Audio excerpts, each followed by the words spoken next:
Ikinukwento ng istorya na sa kailaliman ng itim na kagubatan, sa loob ng isang bahay na gawa sa mga makamandag na kabute ay nakatira ang isang batang mangkukulam na ang pangalan ay Luna, na siya ring ating pangunahing bida. Sinasabi rin na kahit bata pa siya ay mas matagal na siyang nabubuhay kaysa sa mga taong kasing edad ng itsura niya, palaging tahimik at payapa ang kanyang buhay at mag-isa na siyang namuhay mula pa noong kalahati pa lang ng kasalukuyan niyang tangkad. At sa mga nagdaang panahon kasama ang kanyang maliliit na kaibigan ay nagsimula siyang gumawa ng mga gamot. Ang paggawa nito ay paulit-ulit na gawain na sumusunod sa ritmo ng singaw at ginagawa niya ito dahil nakakapagpakalma ito sa kanya, at dahil ang kanyang mga gamot ay nakapagpagaling ng maraming sakit at mabenta sa lungsod ay mas lalo siyang ginaganahan gumawa. Dito natin nakilala ang munting toro at tinanong niya si Luna kung pupunta sila sa lungsod at kinumpirma ito ni Luna. Kaya bumababa ang maliit na nilalang mula sa kanyang balikat at nang hawakan siya ni Luna ay nagbago siya at naging isang totoong toro at naghanda sina Luna at ang munting tupa, hinayos ang kanilang mga gamit at inilagay ang mga ito sa likod ng toro. Hiniling ng toro kay Luna na sumakay siya ngunit tumanggi ang bida at sinabing gagawin na lang niya iyon sa pagbabalik, kaya naman umalis silang dalawa patungong lungsod at ipinaliwanag na tuwing 3 buwan ay dinadala ni Luna ang kanyang mga gamot sa lungsod. Habang naglalakbay ay tinanong ng toro si Luna kung bibili ba siya ng mas maraming libro gamit ang perang kinita mula sa mga gamot, kinumpirma ito ng bida at dahil dito ay sinabi ng toro na gusto niyang magkaroon ng pulang bestidang mainit, tinanong siya ni Luna kung hindi ba siya tinahiyan ng isa noong isang araw. Ipinaliwanag ng toro na hindi niya iyon isinusuot dahil magaspang at makati ito, pero narinig daw niya na ang lana ng kambing na may 3 balahibo ay malambot, makinis at mainit at dahil dito ay naunawaan ni Luna na tila minamaliit niya ang lana ng merino at ito ang tupa. Kaya agad nilinaw ng toro na hindi iyon ang ibig niyang sabihin, kundi personal lang niyang preference at mas bagay raw sa kanyang balat ang lana ng kambing na may 3 balahibo. Pagkatapos nito ay tinanong niya kung pwede silang dumaan sa tindahan ng mga damit. Isang kakaibang bagay sa kanilang paglalakbay ay makikita na sa bawat hakbang ni Luna, may mga kabuteng tumutubo sa kanyang dinaanan at matapos ang maikling biyahe ay natano nila sa malayo ang lungsod at sa buong daan, iba't ibang uri ng kabute ang umuusbong mula sa lupa. Maging nang makarating sila sa lungsod habang nag-uusap sila ay napapansin nilang tinitingnan sila ng mga tao ng may paglibak, hindi ito pinapansin ni Luna o baka hindi lang niya napapansin at ipinagpatuloy niya ang pakikipag-usap sa munting toro tungkol sa mga bestidang gawa sa lana ng kambing na may 3 balahibo. Tinanong siya ng toro kung nakahawak na ba siya ng ganoon at sumagot ang bida na hindi pa, kaya iminungkahi ng toro na pumunta sila at tumingin at binanggit na sa kung anong dahilan, kung saan man humahawak o naglalakad si Luna ay karaniwang may mga makamandag na kabuteng tumutubo, kaya tinawag siya ng mga tao na bruha ng kabute. Sa sandaling iyon ay may isang batang lumapit sa mga kabute sa lupa, ngunit agad siyang hinihila palayo ng kanyang ina at sinabing huwag lalapit sa mga makamandag na kabute ng itim na bruha, dahil may mga taong nagkasugat ang balat matapos itong nahawakan. May iba pa na nagsabing naglalabas ang mga iyon ng kakaibang gas kaya tiyak na lason ang mga ito, samantala ay dumating ang bida at ang toro sa tindahan ng mga damit, ngunit nang makita sila ng tindero ay agad nitong isinara ang tindahan. Nadismaya ang munting toro kaya't pinapakalma siya ni Luna at sinabing aayusin na lang niya ang dating damit para maging mas malambot at mas komportable. Bigla namang narinig ang mga batang nagsasabing lason daw ang hininga ng itim na bruha at mamamatay ka kapag lumapit ka sa kanya. Dahil dito ay sinabing hindi komportable ang bruha sa lungsod, ngunit sa totoo lang ang talagang hindi niya gusto ay ang mga lugar na maraming tao at dahil ganito na ang kanyang karanasan mula pa pagkabata at hindi na siya nalulungkot tungkol dito at total, wala rin naman siyang magagawa sa kanyang katawan. Makalipas ang ilang sandali ay dumating sila sa tindahan ng gamot at magiliw silang sinalubong ng may-ari at sinabi sa bida na timing ang pagdating niya, dahil naubusan na siya ng toner para sa buhok at dahil napakabisa nito, hiniling niyang sa susunod ay mas malaking dami ang dalhin niya. Binanggit na mas mabait ang tindero sa itim na bruha kaysa sa iba sa lungsod dahil pinahahalagahan niya ang talento nito sa paggawa ng mga gamot at may kaalaman siya tungkol sa mga itim na bruha, ngunit kapag kasama ang bruha at hindi niya kailanman inaalis ang kanyang panyo na may mga halamang gamot. Bago umalis ang bida ay hiniling ng tindero na kunin niya ang mga kabuteng tumubo sa harap ng kanyang pintuan, at pagkatapos nito ay nagpaalam na siya at matapos iyon ay makikita natin ang bida na papunta sa isang tindahan ng libro. Dito siya sinalubong ng may-ari ng tindahan ng libro na isang inapo ng tao at espiritu na kahit papaano ay naiintindihan si Luna. Umupo ito malapit sa bintana at sinabi sa bida na marami raw kaguluhan sa lungsod kaya't inakala niyang darating siya. Habang sinasabi niya iyon, napansin ni Luna ang isa pa nitong anyo. Ipinaliwanag na dahil ang mga tao sa lungsod ay natatakot at nagagalit sa mga kakaiba at sa mga dayuhan, namumuhay siya sa anyong tao at napansin ito ng librero kaya hiniling niya kay Luna na huwag na itong pagmasdan pa, dahil ayaw niyang umibig siya sa kanya. Nadismaya si Luna nang marinig iyon at sinabi ng munting toro na marami talagang espiritu ang mayabang at pagkatapos, binanggit ng librero na masaya siyang dumalaw si Luna dahil matagal na mula nang huli itong pumunta, at pakiramdam niya ay masyadong marumi at mabigat ang hangin ng lungsod kaya siya nalulungkot. Ngunit dahil kay Luna ay naniniwala siyang makakalabas na muli siya at tinanong niya kung sinipsip ba nito ang lason ng lungsod, at kung oo ay nagpasalamat siya at binanggit din niya kung gaano kahanga-hanga na tumutugon ang katawan ni Luna sa polusyon sa pamamagitan ng pagpapatubo ng mga kabuteng sumisira sa lason, kahit na mahirap din iyon para sa kanya at sa mga kabute. Naiinis na sinabi ni Luna na marami talagang kabuteng tumubo sa plaza ng Sangandaan. Ipinaliwanag ng librero na ito ay dahil may naganap na pampublikong pagbitay noong nakaraang linggo, at makikita ang isang dambuhalang kabute sa tabi ng isang fountain. Sinabi niyang ang galit ng hinatulan at ang puot ng mga nanood ay kumapit sa lugar at ang lahat ng kasamaan na iyon ay naging lason. Hindi diretsahang sinabi ng librero ngunit malinaw na ang pampublikong pagbitay na iyon ay may kinalaman sa isang bahay ng mga mangkukulam. Maaaring pinatay nila ang isang kakilala ng bruha sa ilalim ng malamang na maling paratang at kahit maliit ang bansa, umunlad ang kaharian dahil sa kapangyarihan ng mga salamangkero at ikinwento na pinipili ng pamilya ng hari ang mga makapangyarihang puting bruha, bilang mga kabiyak upang mapasakamay ang kanilang kapangyarihan. Dahil dito ang mga naglilingkod sa korona ay tinatawag na mga puting bruha at puting salamangkero. Samantala ang mga hindi sumusunod ay tinatawag na mga itim na bruha at itim na salamangkero at dito nagsimula ang bahay ng mga itim na bruha. Pagkatapos ay sinabi ng librero na may dumating silang mga bagong interesanteng libro, pati na rin ang ilan na sa tingin niya ay magugustuhan ni Luna at idinagdag niya na kahit mahirap ang mundong ginagalawan ng isang bruha, hanggat may bumibili ng kanyang mga gamot at may nagbebenta sa kanya ng mga librong mahal niya, hindi niya lubusang magagawang kamuhian ang mundo ng mga tao. Nang magbabayad na sana si Luna ay sinabi ng librero na 6 na pigo ang halaga, ngunit biglang tinubuan ng mga kabute ang mga barya at binanggit niya na ang pera ay puno ng negatibong enerhiya. Habang kinakain ng terito ang mga kabute sa hagdan ay inilalagay naman ng bruha ang mga libro sa loob ng kanyang sombrero. Sa sandaling iyon ay humiling ng pabor ang librero sa bruha at may natanggap daw siyang isang napakakakaibang libro na tila may napakalakas na sumpa. Tumingin si Luna sa libro at may lumabas na madilim na enerhiya mula rito at ayon sa mga usap-usap, marami na raw ang nawalan ng bait at namatay matapos basahin ang libro kaya't natatakot ang librero na hawakan ito. Lumapit ang bruha na tila bubuksan ang libro ngunit biglang may isang dambuhalang kabute na may bibig ang tumubo mula rito at dumiretso para atakihin si Luna. Tahimik lang na itinaas ng bruha ang kanyang kamay at gamit ang kanyang mahika ay sinipsip niya ang kapangyarihan ng kabute. Ginawa itong maliit na kabute at kinain ito. Sinabi niya na ligtas na ngayong basahin ang libro at base sa lasa na ang sumpa nito ay nakapatay na ng humigit kumulang 150 katao. Umaasa ang librero na hindi niya kailanman malalaman ang ganoong lasa at nagpasalamat siya, sinasabing kahanga-hanga ang ginawa ng bruha. Makikita rito na kahit sinabi niya iyon ay hindi tumigil ang librero sa pagsunog ng insenso mula nang pumasok ang bruha sa tindahan at mahigpit niyang hawak ang kanyang kristal. Bilang pasasalamat ay iginiit ng librero kay Luna na maaari niyang basahin ang libro at kung magustuhan niya ito, ibibigay na lang niya sa kanya at pagkatapos nito ay umalis na si Luna sa tindahan. Dito natin nalaman ang isang bagay na napansin ng bruha na sa sandaling makaalis siya sa tindahan ng libro. Nililinis ng librero gamit ang disinfectant ang lahat ng kanyang nahawakan subalit nagpapasalamat siya na hindi niya ito ginagawa sa harap niya, hindi tulad ng iba at hindi siya sinarhan ng pinto sa mukha kaya't hindi ito nakakaabala sa kanya kahit kaunti.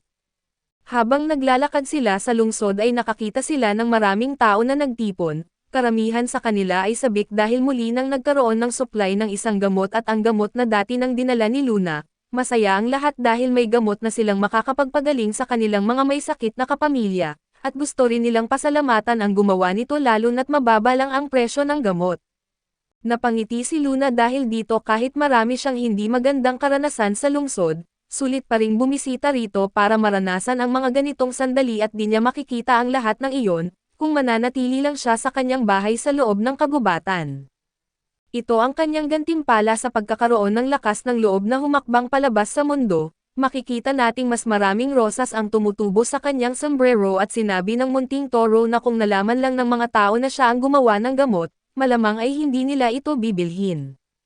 Pero kung masaya siya sa ganito ay masaya rin siya at ang pagod na nararanasan niya sa lungsod ay biglang nawawala sa isang iglap, para sa bruha na ang sandaling iyon ay higit pa sa mismong mahika, sa sandaling iyon ay may nakita silang isang lalaking dumaraan at pinapanood ang mga taong bumibili ng gamot. Dahil dito ay nagpasya sina Luna at ang toro na kinabukasan ay tanungin ang may-ari ng butika kung maaari ba siyang magbenta ng gamot na kayang magpagaling ng mga paa. Ngunit malinaw na hindi ito pwede dahil kung gagana ang ganoong kakaibang gamot, tiyak na mapapansin ito ng mga awtoridad. Pinayuhan din siya na huwag gumawa ng ganoong klaseng gamot, dahil marami na siyang problema bilang isang itim na bruha at sa kabila nito ay nilagyan ni Luna ng mga paa ang supot ng gamot upang gumalaw ito ng mag-isa, ngunit iginiit pa rin ng may-ari ng butika na ayaw niya nito.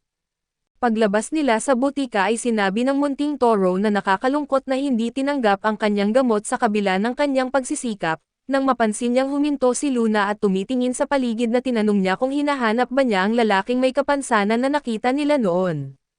May nakita si Luna na isang lalaki ngunit agad itong tumakbo palayo at ipinapaalala ng toro na kahit magtanong siya, hindi rin sila sumasagot at tinanong kung sa tingin niya ay tatanggapin ng lalaki ang gamot kung matagpuan man nila siya, dahil baka tumakbo lang din ito tulad ng naunang lalaki. Dahil dito ay nagkaroon ng ideya si Luna at binitiwan niya ang supot ng gamot at hinayaan niya itong maghanap ng mag-isa, iminungkahi ng toro na puntahan nila ang librero o ang butika dahil gusto rin niyang uminom ng cotton candy soda. Sa sandaling iyon ay may narinig silang magkasintahang naglalambingan, ikinwento ng tagapagsalaysay na noong unang beses na nakita ng bruha ang mga taong ganoon kalapit at masayang nagtatawanan, napakakakaiba nito para sa kanya. Dahil sa kanyang makamandag na katawan na kung mahahawakan siya ng ganoon, tiyak na mapapahamak ang taong iyon at may pagkakataon noon na may ilang lalaking nagtangkang lumapit sa kanya, ngunit nang nahawakan siya ay nasunog ang kanilang balat at nahirapan silang huminga. Mula noon ay wala nang nagtangkang lumapit sa kanya, kaya hindi niya kailanman naranasan ang init ng haplos ng ibang tao at habang matagal siyang nakatayo roon, sinabi ng babae sa kanyang nobyo na ang bruha ay hindi tumitigil sa pagtingin sa kanila. Pinapakalma siya ng lalaki at sinasabing hindi lang nito mapigilan ang sarili dahil sa kanyang ganda. Sa huling pagkakataon ay lumingon si Luna at naunawaan natin na ang damdaming iyon ay tinatawag na romance, na isang bagay na natutunan niya lamang sa pamamagitan ng pagbabasa ng libro. Habang papalayo sila sa daan patungong libreriya ay sinasabi na kahit kayang gawin ng mga mangkukulam ang maraming bagay na hindi kayang gawin ng mga tao, may mga normal na bagay para sa mga tao na hindi naman kayang gawin ng mga bruha at isa na rito ang magkaroon ng romance. Ngunit dahil nababalanse naman ang mga kabutihan at kapalit nito ay hindi ito ikinalungkot ni Luna kahit kaunti. Pagdating nila sa libreriya ay sinabi ng librero na maraming tao ang nawalan ng isang paa matapos ang huling digmaan, ngunit magtatanong pa rin siya. Habang pinaiinom niya ang munting toro ay tinanong niya kung ano ang nangyayari kay Luna. Sumagot ang toro na naging ganoon siya matapos makakita ng isang magkasintahan at dahil sa toro siya ay ang narinig lang ng librero ay mo, kaya't inakala niyang naghahanap si Luna ng mga sikat na nobelang romansa at itinuro kung saan makikita ang mga iyon. Pagsapit ng hapon ay bumalik sila sa kanilang bahay at sinalubong sila ni na Merino at ng pusa. Tinanong nila kung may dala silang mga regalo ngunit sinabi ni Minos na ang binili lang nila ay mas maraming libro at total, walang tindahang gustong magbenta sa mga itim na bruha.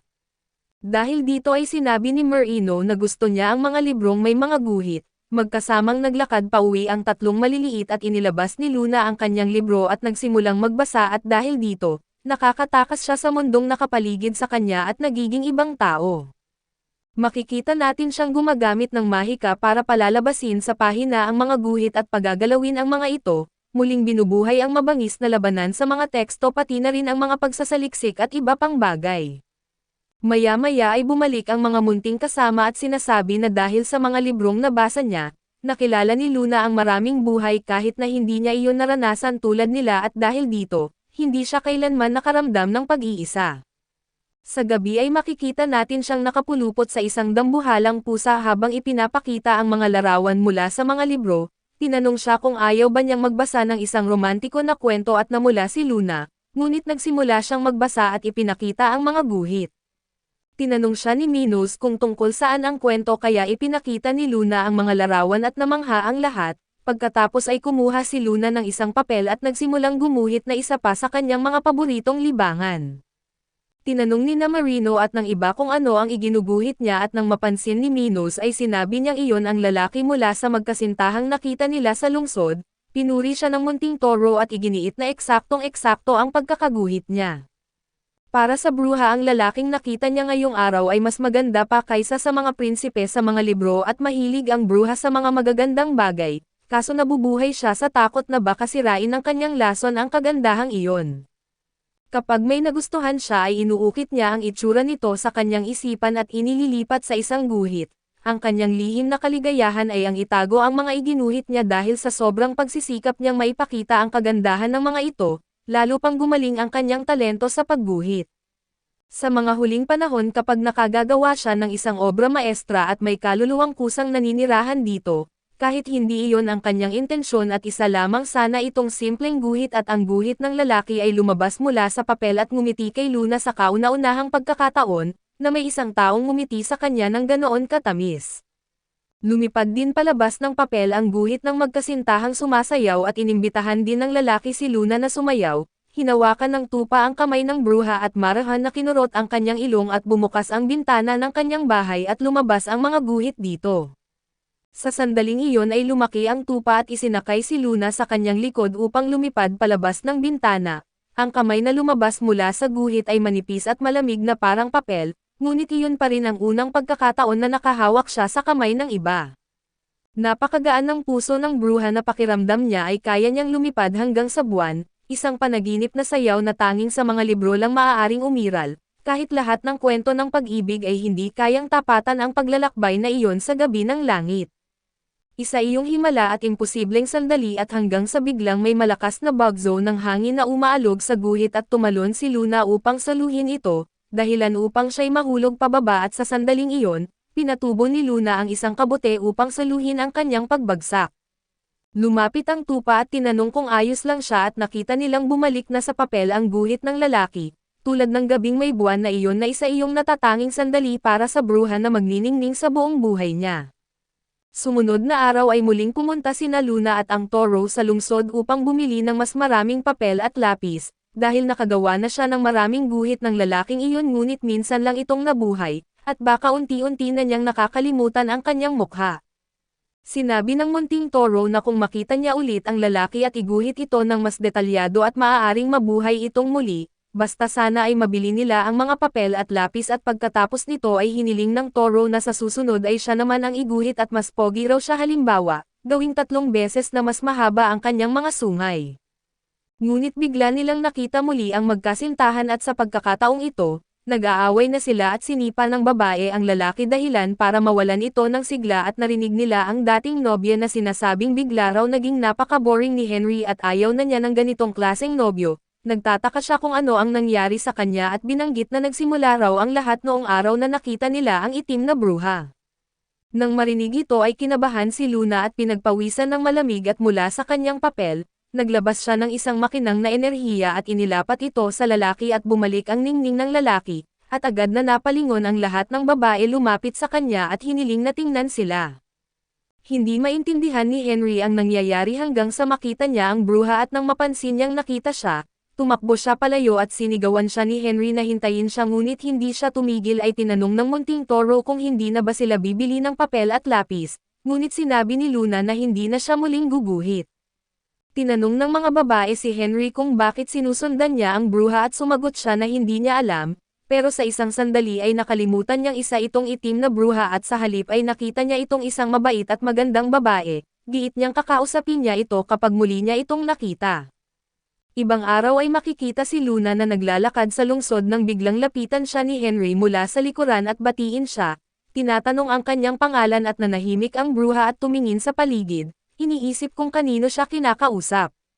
Kinumpirma ni Henry na siya ang kausap nito at para kay Luna ang kausapin ng walang galit ay isang napakabihirang bagay, dagdag pa ang konsensya niya sa nangyari kahapon na mas kinakabahan siya kaysa karaniwan at ipinakilala ni Henry ang sarili at tinanong kung si Luna nga ba ang pangalan niya.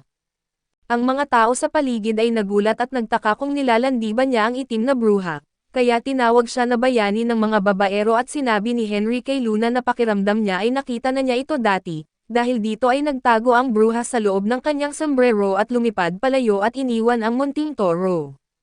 Maya-maya ay makikita si Luna na nakatanaw mula sa malayo habang pinapakain ni Henry ang munting toro. Sinabi nito na dumating na ang kaibigan niya para sunduin siya at mula sa loob ng isang kabute, lumapit ang toro na umiiyak dahil iniwan siya sa kasinuntok si Luna sa tiyan. Humingi lang ng paumanhin si Luna at tinanong siya ni Henry kung ayos lang siya at binanggit na sinabi ng toro na napakahiyain niya at humingi ng paumanhin dahil hindi niya sinasadyang takutin siya. Humingi rin ng paumanhin si Luna dahil bigla siyang lumipad at sa iba pang abalang naidulot niya. Medyo nagulat si Henry at lumapit at sinabing hindi niya inakala iyon at totoong nagkita na nga sila noon. Ikinwento pa na sumayaw sila sa langit noong gabing may buwan at naunawaan ng bruha na dala niya ang mga alaala ng guhit na ginawa niya. Sinabi ni Henry na hindi niya makakalimutan ang mukha ni Luna mula noong gabing iyon at nang magtatanong pa sana siya, nakita niya ang kamay ni Luna at bigla itong nagpatubo ng isang kabute sa harap niya, hinihiling na huwag siyang hawakan at huwag lumapit. Ipinaliwanag niya na noong gabing iyon ay wala siyang pisikal na katawan kaya niya ito nahawakan, ngunit sa totoo lang ang katawan niya ay isang napakapanganib na masa ng lason para sa isang taong tulad niya, at humingi siya ng paumanhin dahil iginuhit niya siya ng walang pahintulot. Sa halip na matakot ay namangha si Henry at sinabi niyang marami na siyang narinig na tsismis tungkol sa bruhang kabute at totoo ngang may mga kabuteng tumutubo sa lahat ng kanyang hinahawakan, ngunit para sa kanya ay mas kaibig-ibig pala siya at ang kanyang mga kabute kaysa sa iniisip ng iba. Nang marinig ito ay nanginginig si Luna at habang hinawakan naman ni Henry ang kabuteng pinatubo niya, ikinwento niya na batay sa naramdaman niya noon ay mali ang lahat ng tsismis tungkol sa kanya, dahil wala siyang naramdamang lason sa mga kabuteng nilikha niya at muli niyang sinabi na kaibig-ibig siya. Dahil sa labis na linyahang iyon ay tumubo ang mga rosas kay Luna at nagsiliparan ang mga ito, pagkatapos ay gumawa si Luna ng mga kabute upang wawalisin ang mga rosas at humingi ng paumanhin. Sinabi ni Henry na kakaiba ang paraan niya ng pagpapakita ng emosyon at hindi siya kailanman nagsawa kapag nakikita siya. Samantala ang mga taong nakakakita sa kanila ay hinuhusgahan si Henry, sinasabing isa siya sa mga gwapong lalaking may masama na panlasa sa babae at ang kanyang sobrang mapangahas na personalidad ay balang araw ikapapahamak niya. Ngunit ang ganitong paraan din ng pakikitungo niya sa mga tao ang bahagi ng kanyang alindog, nagtatanong din ang ilan kung hindi ba siya magkakaproblema at dahil ang kanyang pamilya ay mga panatikong tagasunod ng mga puting bruha at tapat sa korona. Malinaw na hindi ganoon si Henry ngunit kung makita siya ng isa sa kanyang mga kamag-anak, maaari siyang mapahamak at mapapagalitan at maaaring mapahamak si Henry, pero ang itim na bruha ang mas dapat mag-ingat dahil maaari siyang mapabilang sa listahan ng mga bahay ng mga bruha. Sa sandaling iyon ay may makikitang isang uwak na lumilipad papunta sa plaza at nagiging isang binatang may maskara sa katawan, na nagtataka kung ano raw ang ginagawa ng hangal na si Luna. Bumalik tayo sa dalawa ay ipinahayag ni Henry kay Luna na huwag na siyang humingi ng paumanhin sa ginawa niyang pagguhit, dahil masaya siya na nagustuhan niya ang kanyang mukha ng sapat para tandaan ito at idinagdag pa niya na ang pagdaan ng kanyang kaluluwa sa guhit para makita siya ay hindi lang dahil sa kapangyarihan niya. Sinabi niyang hindi siya kasing lakas ng isang bruha o salamangkero ngunit dahil sa pamilyang kinabibilangan niya, may mga ganitong pangyayari talaga sa kanya at binanggit din niya na ang mga puting bruha sa kanyang pamilya ay mayabang at masama, at alam niyang minamaliit siya at hindi maganda ang tingin sa kanya. Ngunit si Luna ay hindi katulad nila at iyon ang dahilan kung bakit kakaiba siya para kay Henry. Kahit na may lason siya at malapit siya sa kanya ang kanyang puso at ang hangin sa paligid niya ay mas ramdam na mas dalisay kaysa dati, na para bang mas magaan ang lahat. Para bang si Luna at ang kanyang mga kabute ay natural na nililinis ang mga dumi sa paligid, kaya tinanong niya kung bahagi rin ba iyon ng kanyang mahika at nang marinig ito ay napaiyak si Luna dahil sa buong panahon na iyon, ang mga tao ay lumalayo sa kanya at tinitingnan siya ng may pagkakasuklam, nang hindi alam kung ano talaga ang ginagawa ng kanyang kapangyarihan. Ngunit biglang dumating ang tatlong lalaki at itinuro ang bruha. Agad kinuha ni Luna ang kanyang sombrero at nagtago kasama ang munting toro at lumipad din palayo ang uwak na nakita kanina. Dumating ang mga lalaki at tinanong si Henry kung ano ang nangyari sa bruha na kasama niya, hinihingi nilang malaman kung saan ito nagtago. Ngunit sa sandaling iyon ay dumating ang uwak at kinuha ang sombrero at lumipad palayo kasama nito. Tumakbo si Henry kasunod niya at sumisigaw kung muli pa ba silang magkikita at sinasabing pareho pa rin ang nararamdaman niya, at binibigyan niya ng pahintulot si Luna na iguhit siyang muli. Sa ganitong paraan ay maaari siyang bumisita sa kanya at habang wala siya ay hihintayin niya siya. Saglit nating nakita ang isang bagay na tumutubo mula sa lupa at nagising si Luna mula sa parang panaginip na estado habang siya ay binubuhat ng katawan na nagdala sa kanya. Ang pangalan nito ay Cloud at ang lugar na kanilang napuntahan ay ang tindahan ng librero, na nagtatakang nagtatanong kung ano ang ginagawa nila roon at muling nagbago ang anyo ng uwak at nagtanong kung ano raw ang nangyari, dahil nakita niyang nakikipag-usap si Luna sa mga tao ng mga puting bruha sa gitna ng araw. Sinabi niya na kung nahuli siya ng militar na pulisya ay hindi siya basta-basta na makakaligtas, at tinanong kung naiintindihan ba niya ang sitwasyong kinalalagyan niya ngunit bago ang lahat, hiniling ng librarian na kumalma muna siya dahil nasa bahay sila ng iba, at hiniling niyang ipaliwanag ang nangyari. Matapos marinig ang kwento ay naunawaan ng librarian na umibig na ang bruha, bagamat ikinatuwa niya ito at hindi naman masaya si Cloud at gayunpaman ay masaya ang librarian para sa kanyang romance, at tinanong pa kung impluwensya ba ito ng mga nobelang romantiko. Dahil hindi tumitigil si Cloud sa pagsasalita at tinukso siya ng librarian at sinabing huwag siyang magselos, ikinwento na ang lalaking uwak na ito ay palaging nagbabantay kay Luna at si Cloud ay kamag-anak ng isang lubos na iginagalang na salamangkero at sa hindi malinaw na dahilan ay napakakontrolado niya kay Luna, ngunit lagi naman siyang tumutulong sa kanya tulad ng ginawa niya ngayon. Sa madaling salita ay isa siyang lalaking mahirap intindihin at nagpatuloy si Cloud at sinabing huwag na siyang lalapit muli sa lalaking iyon, hindi niya alam kung anong balak nito ngunit kung susubukan pa niyang makipag-ugnayan muli sa iba, ire-report niya ito sa amo. Dahil kung may mangyaring masama at hindi lang ito maaayos sa isang simpleng paglilinis, maaapektuhan ang lahat ng itim na bruha at itim na salamangkero at tinanong niya kung malinaw ba iyon at sumagot si Luna ng oo. Pagkatapos nito ay muli nating nakita ang pulang kabute na tumutubo at pagdating sa bahay, makikita si Luna na nagbabasa ng libro at tinanong siya ng tupa kung may nakita ba siyang maganda ngayon, hiniling na iguhit ang pinakamagandang bagay na nakita niya sa lungsod.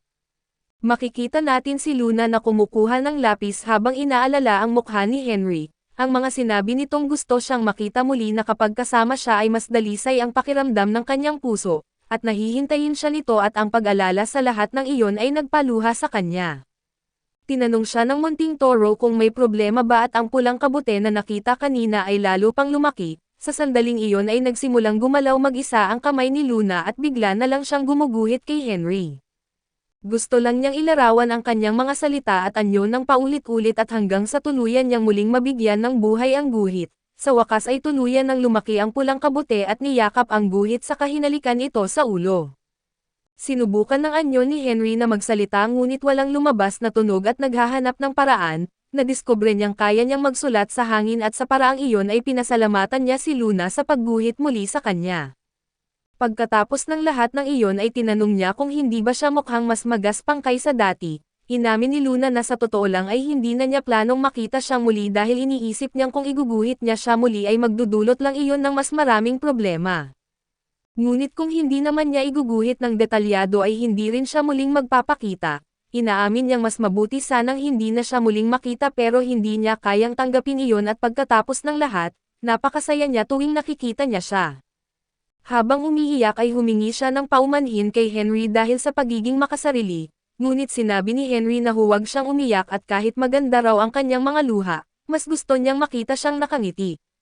Sinabi niya na nakakainis para sa kanya na hindi niya kayang pupunasan ang kanyang mga luha. At naalala niya ang mga pagkakataong nakita niya si Luna na palaging may luha sa mga mata, tinanong niya kung may nagawa ba siyang mali kaya siya nalungkot. Nilinaw ni Luna ang hindi pagkakaunawaan at sinabi niyang ang mga iyon ay luha ng kaligayahan, dahil iyon ang unang beses na may humawak sa kanya ng may pagmamahal at nalungkot siya sa pag-iisip na matatapos din ang sandaling iyon. Kahit ngayon ay nararamdaman pa rin niya ang takot at pangamba na baka matapos ang napakalaking kaligayahan na iyon, at pakiramdam niya rin na kung hihiling siya ng mas higit pa baka masira niya ang kaligayahan ng iba o pati ang sarili niya. Habang unti-unting nawawala ang kanyang mga salita at pinakalma siya ni Henry, nangako siyang mula ngayon ay patuloy niyang ipamumuhay ang mga sandaling iyon at hiniling niya kay Luna na samahan siya at magkasama silang maghanap ng isang kaligayahan na hindi madaling mawala, upang magkaroon sila ng kinabukasan na magkasama. Pagkatapos ng lahat ay handa siyang gawin ang kahit ano para kay Luna at bago siya tuluyang mawala ng gabing iyon, hiniling niya na ipagpatuloy niya ang pagguhit sa kanya mula ngayon at para sa kanya, wala nang mas malungkot pa kaysa sa hindi na muling makita si Luna. Lumipas ang mga araw na magkasama silang gumuguhit, nagigising na nagbabasa at naglalaro sa mga dahon at kasabay nito, ang kabute na simbolo ng kanilang pag-ibig ay patuloy na namumulaklak at isang gabi sa kanilang paglalakad sa ilalim ng liwanag ng buwan, sa wakas ay nagkalakas loob sila at tinatakan ang sandaling iyon sa pamamagitan ng isang masidhing halik. Isang araw na parang karaniwan lang nagsimulang kumalat ang tsismis sa lungsod na tila may sakit si Henry, at sinasabing nagsimula raw ang lahat noong araw na nakilala niya ang itim na bruha at may iba namang nagsabi na irereklamo raw ng pamilya ni Henry si Luna sa mga puting bruha. Nang marinig ito ay nagalit si Cloud at agad na pinuntahan si Luna. Sa gabi habang naghahanda ng hapunan ang bida ay tinanong siya ni Minos kung hindi na naman ba niya iguguhit si Henry ngayong gabi, dahil nangako siyang maglalaro sila ng paghahagis ng beans at sumagot si Luna na hindi muna, dahil nitong mga nakaraang araw ay mukhang sobrang pagod si Henry at ang mga guhit niya ay tila napakahina na. Sa sandaling iyon ay dumating si Cloud at dahil narinig niya ang usapan, pinagalitan niya si Luna at binanggit naging pabaya siya at inutusan niya itong tingnan gamit ang sarili niyang mga mata kung ano ang naging bunga ng kanyang ginawa. Makikita natin na may isang maliit na kabute na tumutubo mula sa guhit ni Henry at dito ay tuluyang naunawaan ni Luna ang dahilan. Tinanong siya ni Cloud kung naiintindihan na niya ngayon at ipinaalala niya na kahit may kaunting mahika si Henry, isa pa rin siyang karaniwang tao. Idinagdag niya na kung ang isang makapangyarihang bruha tulad niya ay gagawa ng ganoong kapabayaan, tama lang ang sinasabi ng mga tao at ng mga puting bruha na isa lang itong panlilinlang ng isang itim na bruha. Inutusan siya ni Cloud na gawin ang tama at tapusin na ang lahat. Naunawaan ni Luna na tama siya kaya't bago niya gawin iyon, nagpadala muna siya ng 2 munting kabute kay Henry upang patulugin ito at pagkatapos nito, siya mismo ang pumunta sa silid ni Henry at matapos siyang yakapin bilang pamamaalam, inalis niya ang kabuteng may lason kasama na rin ang mga alaala at damdaming nararamdaman nito para sa kanya. Inilarawan niya iyon bilang pinakamaganda at pinakamarupok na kabuteng nalikha niya, na ang laman ay sumasalamin sa malalim na pagmamahal ni Henry para sa kanya. Inukit ni Luna ang mga larawang iyon sa kanyang puso upang tuluyan ng wakasan ang kanilang relasyon. Makalipas ang ilang araw ay gumaling si Henry at binati siya ng lahat at may isa sa kanyang mga kaibigan ang nagtaka tungkol sa kakaibang sakit na iyon, at may isa namang nagsabi na ayon sa tsismis na iyon daw ay sumpa ng itim na bruha. Tinanong ni Henry kung ano ang pinag-uusapan nila, ngunit inakala iyon ng kanyang mga kaibigan na biro lang at sa likuran, makikita sina Luna at Minos na dumaraan at naririnig ang lahat at halatang kakaiba ang kilos ni Luna. Kaya pinigilan siya ni Minos ngunit sinabi niyang ayos lang siya at nagpatuloy sa paglalakad. Sa ganitong paraan ay nagpatuloy ang paglipas ng panahon at mas lalo pang lumakas ang usap-usapan tungkol sa pag-uusig sa mga itim na bruha, habang unti-unti namang lumalayo si Luna sa lungsod. Isang umaga habang naglalaro sina Luna at ang mga bata sa damuhan, bigla nilang nakita ang isang binatang may punyal na nakatarak sa dibdib, nakahandusay sa gitna ng lugar at ikinwento ng boses na iyon ang sandaling unang beses niyang nakilala ang bruhang si Luna.